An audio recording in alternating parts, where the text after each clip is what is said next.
Welcome to this bonus video. I think you'll like this. It's called How to Uncover Product Opportunities That the Rest of the Marketplace is Overlooking. In typical Ben Cummings style, we have a detailed SOP that walks you through everything that I'm about to show you. So don't feel like you're taking a sip from a fire hose. I'm going to go through this pretty quickly so that we can get down to business. All right, so again, we're going to load black box here. We are in helium 10. And hopefully you're feeling like you're getting more comfortable and you're liking what helium 10 does. I mean, I certainly do. Again, this is not my product. I just really like what they're doing here. So the first technique I call the elephant hunter.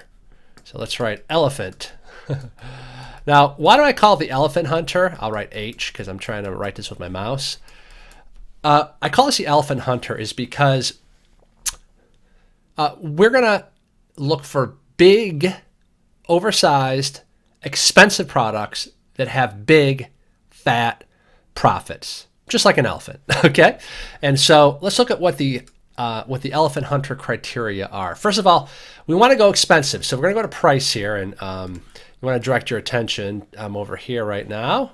Okay, so take a look. I'm in price, so we're going to do $80 to $250. Okay, so this is what is considered an expensive price for Amazon. Okay, then we're going to go oversized, which is right here. See that shipping size tier? We're going to go oversized. So we're looking for expensive plus oversized. And then we're going to do monthly revenue of $35,000 a month minimum revenue. And in this case, because we're sort of thinning the herd a bit, we're just going to select all and just see if we can come up with anything good. And then we're just going to click search and let's see what we come up with. Okay, look at this one.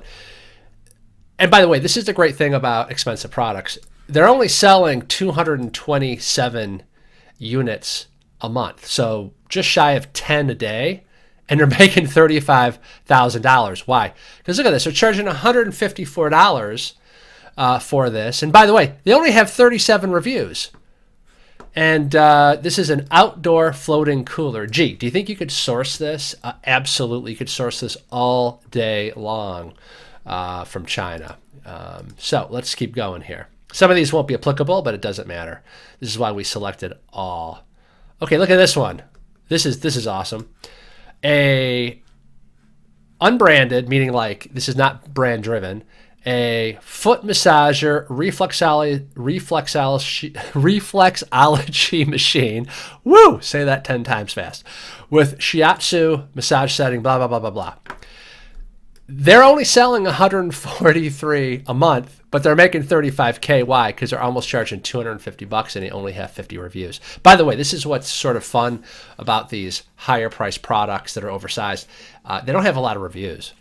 So that's just kind of an interesting side note. So anyway, we could go on, but there are some very interesting opportunities here. Again, we call that elephant hunter, and it's all documented right here with the exact criteria and a screenshot. Okay, now something that I just wanted to mention here, that two things that you can play around with, and you can apply this to any of the three methods I'm going to cover on this video.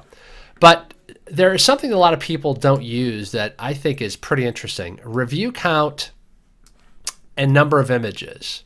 Okay, and let me just explain what that means. So review count, if you set your criteria to, let's just say 30 reviews max or 20 reviews max of expensive and oversized products that are making $35,000, that's going to show you products that are potentially even easier to private label and compete with because they're under optimized listings. Okay, number of images. What if we set the number of images to max 1 or maybe 2 images? That means they have just 20 reviews, just 2 images out of 7 images, but they, so it's not an optimized listing, oversized, expensive, and are crushing it. So shall we just see what happens? I have no idea. Let's do 30 for max review count, so up to 30. And let's do up to 2 images. Again, I've never done this live because I'm usually messing around with these filters for my specific categories. So we will let this load up here, and you're going to get some interesting products. Antigo hold on, let's just, sorry, I forgot to set this at monthly revenue. We're going to go highest to lowest here. There we go. 15-piece non-stick cookware. One review. 3,000 monthly sales. $250,000. So I got to think this is brand driven. Let's skip that. TV is not interested. Super speed golf men's training system. That's an interesting one. 20 reviews. They're making 144,000. So anyway, play with these and, see if it uncovers something unique and interesting. All right, let's clear the filters. We're going to talk about our next technique that I call LHF, or low hanging fruit. Now, the idea with low hanging fruit, so the last one was called elephant hunting, right? Big, oversized, and big fat profits, okay? And then we said, once you do a search, you can also kind of play with like minimum number of reviews, minimum or max number of images to really find the low-hanging fruit. But this is an entire method to kind of like scrape the bottom of the barrel, meaning to find those really under-optimized listings and these product opportunities that we can come in and do it right. And the odds are, if you do it that way, if they're doing well with a crappy listing, imagine if we do it right, and the odds would be that you could do well. Okay, so let me explain what LHF, low hanging fruit criteria, is. First of all, I do like to select all for this just to see what we have. We're going to do the impulse price range, and just because I'm using 10 to 65 doesn't mean you can't go 10 to 100. I mean, like, there's no rules. No one's going to show up to your house and arrest you if you play with these criteria. Okay, 35,000 a month minimum. Again, you can make this higher or lower, but this is just what I use. Max review count. Let's just do this at a very anemic 10. So they're doing 35,000 a month with 10 or less reviews for a relatively low price product. And then we're also going to do images at 2. So under-optimized here, yet they're crushing it at this price point, at my favorite price point.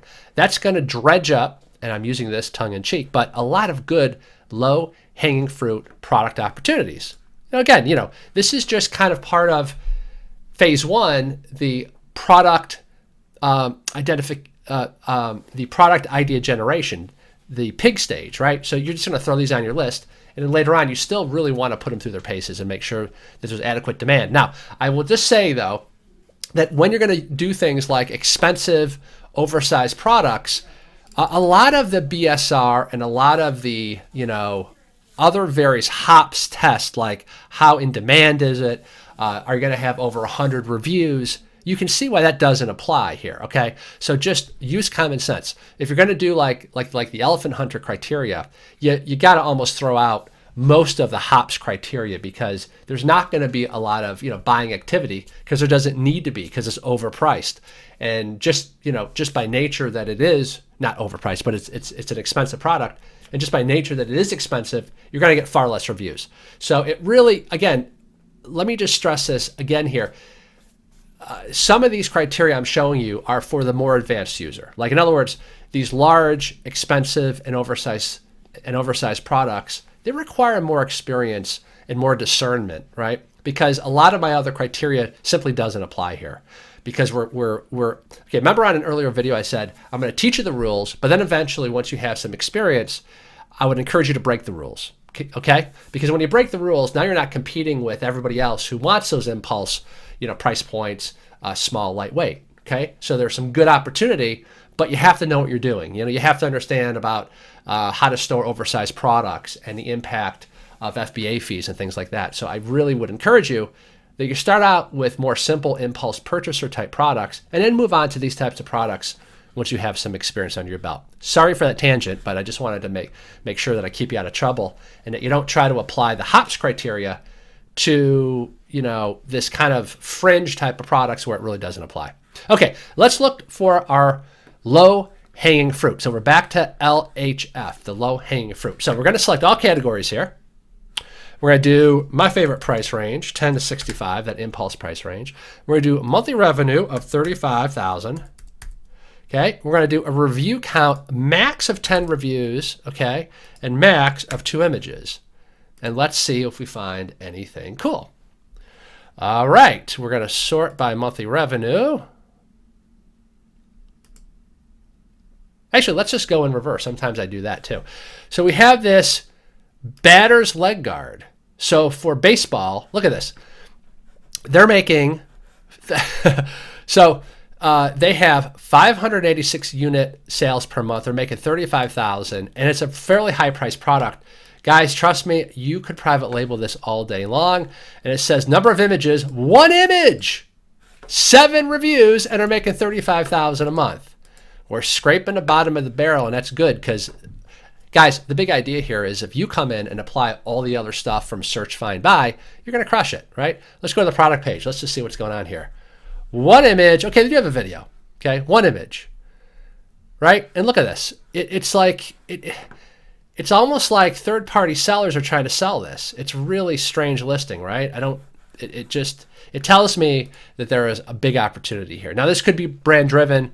I don't know, but it's my belief. Again, you'd have to do some more product research here, but that this could be a good opportunity, just on the surface, at least, just on the surface.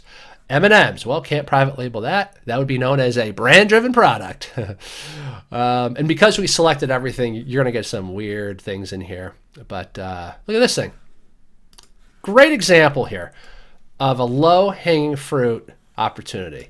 Okay, eyewear retainer. This is one of those things that holds your glasses. 1 image, 3 reviews, and are doing $37,000 a month. So have some fun with this. This is the second one called the low-hanging fruit method. The last one I call the Goldilocks method, okay? We're going to clear the filters here because for the Goldilocks method, you actually do need to pick a category. Well, in my opinion, because if not, you'll get a gazillion listings. And by just right, I mean the price is just right. It's relatively low competition, easy, low competition for reviews. So let's select health and household. You want to do a specific category again. For minimum monthly sales, we'll do $250. For price, we're going to do, again, that Goldilocks sweet spot, right, very middle of the road, $20 to $50. Okay, we're going to do monthly revenue of $20,000. And we're going to do reviews, minimum reviews of 10 to a max of 30. And let's just see what we get. Okay, so brand-driven, Nutrisystem, brand-driven. Let's just scroll. Pampers is brand-driven.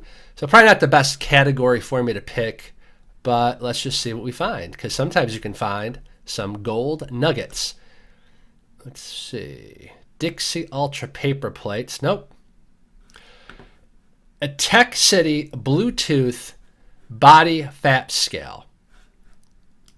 24 reviews, selling for $40. You could source this all day long from China, and they're making $26,000 a month. Again, using that Goldilocks quote, just right, milquetoast, middle of the road criteria. Let's see if there's anything else. Boom! My eye went right to this thing.